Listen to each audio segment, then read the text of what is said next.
시청자 여러분, 안녕하십니까? NKTV 북한 이슈 논평 시간을 진행하고 있는 김훈광입니다. 오늘 시간에는 북한이 평창올림픽 기간에 남포에서 신형 잠수함을 비밀리에 건조시킨 데 대해서 말씀드리겠습니다. 참 경악스러운 일이죠. 그리고 너무나도 배신적인 행위가 아닐 수 없습니다.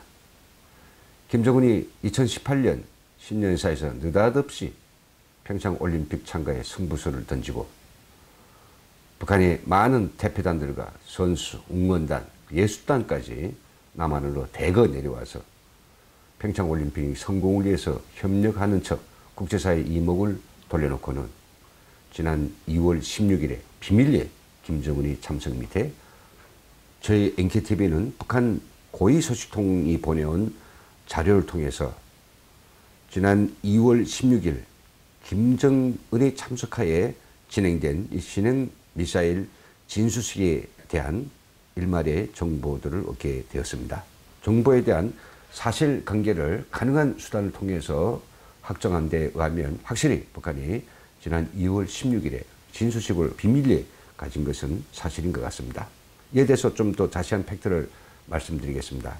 김정은은 2월 16일 아침에 김정은 탄생일을 맞으면서 금수산 기념궁전을 참배하여 인사를 드렸고, 그리고 즉시 자기 수하축군들을 데리고 남포로 직행하였다는 거죠. 남포에서는 올해까지 몇 년 동안에 걸쳐서 남포조선소, 그리고 신포조선소, 대한중기공장, 그리고 용성기계공장, 그리고 국방연구원과 해군전자전연구소를 비롯한 많은 이런 기업과 주체들이 김정은이 2017년 12월까지 만들어내라고 한 신형 잠수함 개발을 하루속히 완수하기 위해서 굉장히 지금 고군분투하고 있는데요. 그런 것들이 이제 어느 정도 일단락돼 가지고 지상에서 갖가지 신형 잠수함의 기술 체계들을 가동시키고 또 거기서 자기들이 원하는 특성들 그리고 기술적 재현들을 끌어올리기 위해서 많은 고심을 했던 그런 과정들을 마치고 이제 이 건조 도크에 물을 채우는 이런 진수시험을 가졌다라고 하는 사실이 되겠습니다. 물론 미국 정찰 위성이 진수식이 진행된 그 상황들에 대해서 정확히 캐치했는지는 모르겠습니다만은 사실 위성 가지고도 북한의 그 진수식 현장을 촬영하면 그 건조식장 그리고 실험실, 실험 도크 위를 전부 위장막으로 이제 덮어놨기 때문에 위성에서도 감지될 수 없는 상황인 것만은 사실입니다. 김정은이 현장에 도착해서 그동안에 이 진수식까지 하느라고 수고한 주요 설계자들, 공정사 그리고 기관의 책임자들을 다 대동해서 직접 신형 잠수함의 세부적인 부분까지 지상에서 다 일일이 돌아보았고, 그리고 필요한 어떤 성능 시험들을 이제 지켜보면서 최종적으로 김정은의 사인을 받아가지고 이 진수 도크에 물을 채우는 이런 작업이 진행됐다고 합니다. 아마 들려온 정보에 의하면 진수식은 성공적으로 마쳤고 김정은은 굉장히 만족해 했으며 수고가 많은 그런 사람들과 함께 기념 촬영을 하고 그들에게 치하품을 내려보냈다고 합니다.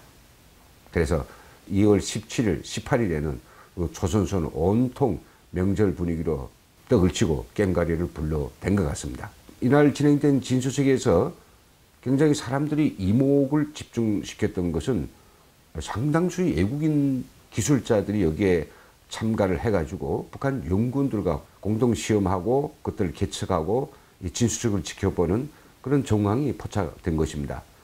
이 기술자들이 러시아 기술자인가 아니면 뭐 우크라이나나 또 다른 제3국의 기술자들인가 아직 그런 분명한 정보는 없지만서도 북한 단독의 기술뿐만 아니라 여기다가 북한 사이버 부대가 훔쳐온 세계 최정상의 신형 잠수함을 만드는 그런 기업들에서 훔쳐온 이런 설계 도면들과 그리고 기술적 어떤 재원들 뿐만 이것들을 가지고 외국의 두뇌들까지 투입했다라고 하는 사실을 보면 북한이 신형 미사일 개발에 얼마나 관심을 가지고 있는지도, 김정은은 신형 미사일 완료를 얼마나 애타게 기다리고 있는지 우리가 좀 알 수 있을 것 같습니다. 예, 그렇다면 평창에다 국제사회 어떤 시설들이 거기에 가 있는 새, 이 남포에서 이렇게 미국을 목조르게 할 수 있는 한방, 태평양으로 나갈 수 있는 그런 신형 미사일과 SLBM을 개발하고 있는 이 북한의 이 진실, 이건 우리가 도대체 어떻게 봐야 되겠습니까? 결국 이것은 국제올림픽은 평창과 그리고 남북관계, 이 두 개의 그 평화의 훈풍을 불어대면서 우리 대한민국을 악용을 해가지고 저희들이 마지막 한 방을 지금 끝내 준비하려는 이런 꼼수에 지나지 않고 이런 또이 계산된 전략이라고 말하지 않을 수밖에 없는 것입니다. 말이 나실만이지 어제 들어왔던 이 김영철이 방안에 대해서 말하지 않을 수밖에 없습니다. 뭐 청와대도 그렇고 정부도 그렇고요. 우리 언론가 소위 북한 전문가들은 모두가 입을 모아서 김영철은 뭔가 대남공작을 총괄하는 그런 책임자라서 엄청난 큰 책임을 가지고 있고, 또 그가 들고 온 백 안에는 우리 대한민국 국민들이 깜짝 놀랄만한, 또 미국을 충분히 감동시킬 수 있는 그 뭔가 회담 의제가 됐던 뭔가 큰 것이 있다라고, 북한이 이번에 남포에서 신형 잠수함 진수식을 한 그 사실만 하나 가지고도 저는 김영철이 내려온 그 진짜 그 속심에 대해서, 그 본질에 대해서 좀 어느 정도 충분히 예측할 수 있는, 충분히 예측할 수 있다라고 저는 생각하고 있습니다. 김영철이 뭐 그리 대단한 사람입니까? 김영철이 회담 과정에 자기가 마음먹은 대로 남북관계 핵심적 문제들에 대해서 이렇게 저렇게 굵직굵직한 어떤 의견 같은 거 내놓을 수 있는 작자입니까? 더욱이 군복을 입고서 잔뼈가 굵은 오늘까지 오직 눈만 뜨면 대한민국을 파괴하고 대한민국을 허물고 북한이 무력 통일을 이룩하려는 이래만 전념해온 이런 작자가 어떻게 돼서 우리가 이 평화로운 평창올림픽에 참가할 수 있는가? 그럼 김영철은 대단한 인물입니까? 통전부 부장, 노동당 부위원장, 그런 직함 때문인가요? 저는 북한에서의 김영철은 우리가 생각하는 것보다는 그의 역할이 그리 절대적이진 않습니다. 쉽게 말하면 김영철은 뭐 김정은의 하수인일 뿐이고, 언제든지 김정은이 목을 뗐다 붙였다 할 수 있는 자기의 노복 중에 한 사람일 따름입니다. 그가 맡은 임무가 통전부의 어떤 수장으로서 역할을 맡았죠. 그 수장의 역할을 맡았기 때문에 당연히 그런 지금까지 많은 우리 대한민국 국민들을 살상한 그런 굵직굵직한 대남 도발에는 그가 관여하지 않은 사건이 없는 거죠. 온 몸에 우리 국민들이 피가 그 손에 철철 넘치는 김영철을 아주 친절하게 맞아가지고 야당 의원들이 그토록 그의 방안을 저지하고 있는 그 봉쇄선을 에돌아가지고 끝끝내 평창 올림픽에 가서 참가시킨, 그것도 이방카 근처에다 앉혀놓은 그런 상황들은 사실 너무나도 납득이 되질 않습니다. 저희가 김영철이 가져온 백에는 아무것도 들어있지 않다라고 하는 것을 확신하는 데는 몇 가지 근거가 있습니다. 첫째, 우리가 가장 관심 가지고 있는 대미 접촉이 있을 수 있지 않느냐라고 하는 문제들인데요. 김영철, 미국 잘 모릅니다. 그는 외교라고 하는 것도 잘 모르고요. 오로지 대한민국을 파괴하고 부순 일에만 해왔죠. 그렇기 때문에 그가 감히 뭐 미국과의 아주 그 미묘하고 아주 정교한 그런 애교적 이런 밀당들의 그런 적합한 인물이 아니라고 하는 것입니다. 물론 김영철 함께 온 그런 일행 중에는 뭐 대비 전문가들도 있다고 하지만 그것은 혹시라도 있을 수 있는 미국으로부터의 어떤 접근 요청 내지는 뭐 접촉에 대응하기 위한 하나의 어떤 준비에 지나지 않는다고 볼 수 있죠. 그러니까 분명히 알 수 있는 것은요, 그가 하고 있는 직책이나 또 그가 지금까지 보여준 능력이나 또 그의 개인적인 어떤 캐릭터를 보아도 절대로 그는 그의 방안은 미국을 향한 그런 행동의 시작이 아니다. 전적으로 대한민국을 향한 모종의 액션일 것이다. 이렇게 저희들은 보고 있습니다. 내일 이제 방문 일정을 마치고 돌아가는 김영철, 우리 청와대와 그리고 우리 국민들에게 어떤 메시지를 보낼지 다키는 알 수 없습니다. 새 정부, 새로운 시대에 남북관계를 새로이 개척하기 위해서 본격적인 남북회담을 시작한다라고 같은 이색적인 제안도 가지고 왔을 수 있습니다. 그렇지만 이 기회에 저는 우리 청와대와 정부 그리고 전 대한민국 국민들께 우리가 지금 잠시 잊고 있는 오늘까지 이 남북관계가 어떻게 발전해 왔느냐, 그 과정에서 얼마나 훌륭한 남북간의 합의서가 도출됐고 남북간의 공동문이 나왔던지 그걸 다시 상기해 볼 필요가 있습니다. 적어도 북한이 그 동구권 붕괴를 해가지고 완전한 패닉 상태에 돌입하기 시작했던 1992년, 90여 년에 너무도 급하고 너무도 자기들이 지리멸렬할 것 같아가지고 남쪽의 모든 요구와 남쪽에 동의할 수밖에 없었던 1992년 남북기본 합의서를 생각해 보십시오. 김정은과 우리 새 정부 사이에서는 아니 그 합의서보다 더 아주 화려하고 우리의 주장을 다 담은 그런 새로운 기본 합의서가 나올 수도 있습니다. 그러나 그 기본 합의서에는 합의서일 뿐이고요. 그 합의서가 진행되는 그 동안 그 합의서를 위해서 여러 가지 부속 회담들과 또 양쪽의 전문가 그룹들 회담이 진행되고 그것이 본격적으로 실천에 옮겨주기까지는 1년이 걸릴지 2년이 걸릴지 누구도 알 수가 없는 것입니다.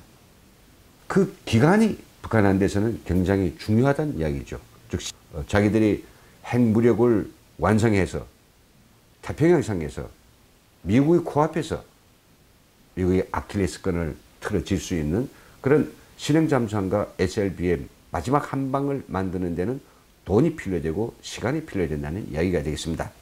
그걸 어떻게 해결할 것인가 김정은은 생각을 해봤죠. 바로 남한을 활용하는 것이었을 것입니다. 그래서 이번 김영철의 방안에 대해서는 우리가 너무 큰 기대를 가질 것도 없고 또 우리의 큰 기대를 만족시킬 만한 무엇도 없습니다. 왜냐하면요, 그럼 비핵화의 문제에 대한 북한이 확고부당한 입장이 있고 그들이 원칙이 있기 때문입니다. 헌법에다가 핵 보유국가까지 새롭게 박아놓은 김정은이 그렇게 애써 만들어 놓은 그 핵을 쉽게 포기할 수 있을까요? 물론 일부 전문가들은 핵을 포기하기 위해서는 어떻게 갑자기 핵을 포기한다 하겠느냐. 그러니까 처음에는 핵 동결이 되고 그리고 이제 핵 확산이 금지와 함께 최종적으로 이제 핵 포기까지 즉 비핵화까지 나갈 수도 있다라고 하지만 그것은 아주 과정적인 절차는 중시하면서도 그 결과에는 전혀 책임지지 않은 아주 무책임한 그런 판단이라고 저는 생각합니다. 엄청난 과정들, 그럴듯한 명분과 어떤 그럴듯한 과정들을 벌려놓고 진행을 하고 시간을 보내면서도 결과적으로는 어느 한날 정말로 북한이 SLBM과 핵탄두를 탑재할 수 있는 SLBM과 그리고 신형 미사일을 개발해낸다면 이걸 누가 책임지겠습니까? 현 정부가 책임질 수밖에 없겠죠. 왜냐하면 북한을 잘못 판단하고 북한의 그 꼼수를 제대로 읽지 못하고 북한하고 쓸데없는 딜을 하면서 시간을 벌어주고 돈을 대줘. 그래서 결국은 미국과 우리 대한민국의 아킬레스건을 완전히 장악한 북한의 그 능력에 대해서 누군가는 책임을 질 수밖에 없는 것입니다. 그렇다면 이 김영철은 왜 서울에 왔을까요? 한마디로 말해서 김영철은 할 수 없이 저는 왔다고 생각됩니다. 왜요? 바로 어제 미국은 북한에 대한 독자적인 새로운 제재안을 발표했습니다. 추워도 북한에 대한 대북 포위망을 풀 생각이 없습니다. 오히려 북한이 계속해서 이 핵 개발 노름을 벌린다면 트럼프 대통령은 이 군사적 옵션에 사인할 수 있는 그런 상황까지 가고 있는 거죠. 김정은은 미국이 자기의 어떤 군사적 전략들을 북한에게 포기하도록 하기 위해서는 결정적 한방이 필요하다는 이런 사실. 그러니까 이런 생각들을 좀 해봅시다. 평창 올림픽 이후에 남북은 어떤 모멘텀을 가지고 지금 이 상황을 계속 상승시켜 나갈 것인가. 그래서 애부적 시각으로 볼 때 남북 관계는 굉장히 전진하고 있고 마치 북한이 비핵화를 설득해낼 수 있는 그런 수준까지 발전할 수 있다라고 하는 그런 가느다란 희망이라도 주도록 하기 위해서는 국제사회의 그 어떤 증거를 제시해야 되지 않을까요? 미국도 그냥 남북이 만나서 회담을 하고 뭐 사람들이 오가고 그런 걸 가지고 핵 개발에 대한 김정은의 의지와 그리고 그 야망을 누그러뜨릴 수 있다라고 볼 수 있을까요? 그렇지는 않을 겁니다. 뭔가 결과가 있어야 되겠죠. 평창 올림픽 후에 북한이 제시할 수 있는 카드는 아주 제한되어 있습니다. 뭐 그래 봤댔자 금강산이나 백두산관광, 개성관광 같은 것들을 어떻게 다시 재개할 것인가? 그리고 남북의 경제적 교류와 협력을 어떻게 변화시키는 것인가? 문화적 차원에서 교류의 증진. 그래 좀 더 이제 그런 것들을 좀 활성화시키기 위해서 여기에다가 이산가족 상봉이라고 하는 걸 뭐 깔 수도 있고 그래서 그 정도일 것이죠. 핵이라고 하는 거에 대해서는 남한 한마디도 하지 말라. 그 이야기는 오직 우리가 미국하고만 할 것이다. 이 북한의 이 생각은 정말 요지부동입니다. 그러니까 평창 올림픽 이후에 더 큰 모멘텀을 가지고 김정은을 설득시키기 위한 어떤 딜을, 거래를 잘하고 있다라고 하는 이런 걸 보이지 못한다면 미국은 결코 참아주지 않는다라고 하는 이런 사실을 김정은도 잘 알고 있겠죠. 그래서 김여정 다음에 남북관계에서 아주 중량급 인물이라면 김영철이 되겠죠. 김영철을 내려보내가지고 네가 가서 내 앞으로 남한을 공격 안 하겠어.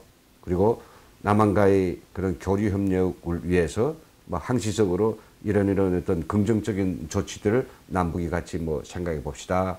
이산가족 상봉에 대해서도 우리가 긍정적으로 검토해 봅시다. 그리고 남북 관계를 아주 평화로운 관계로 복원하기 위해서 정치, 경제, 문화의 모든 분야에 걸쳐서 본격적인 이 교류 협력을 위한 회담을 시작합시다. 이러한 얼토당토한 의제는 아마 내놓을 수 있을 것 같습니다.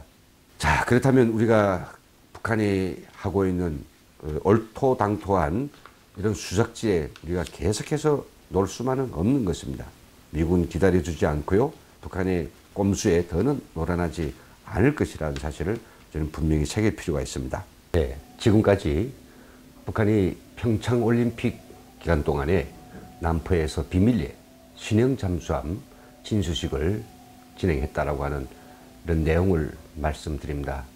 아직 정보기관도 이러한 사실에 대해서 어느 정도 파악하고 있는지는 잘 모르겠습니다만은 아마 관계기관들의 정확한 정보의 확인이 필요하다고 생각됩니다. 이렇게 만일 한쪽에서는 대화 타령을 늘여놓으면서 또 남북관계의 개선을 운운하면서 한쪽으로는 이렇게 미국과 또 남한을 위협하는 극도의 무모한 신형 무기 개발에 박차를 가하고 있다면 우리는 지금 북한이 지금 불어오고 있는 이 평화의 훈풍에 대해서 우리는 다시 냉정하게 그리고 정확하게 분석할 필요가 있습니다. 이야기를 마치면서 다시 한번 청와대와 정부와 그리고 우리 국민들께 북한의 평화 위장 전략에 대해서 그 어느 때보다도 각성을 높여야 될 시기임을 말씀드리면서 오늘 진행을 여기서 마치겠습니다. 시청해 주신 여러분 감사합니다.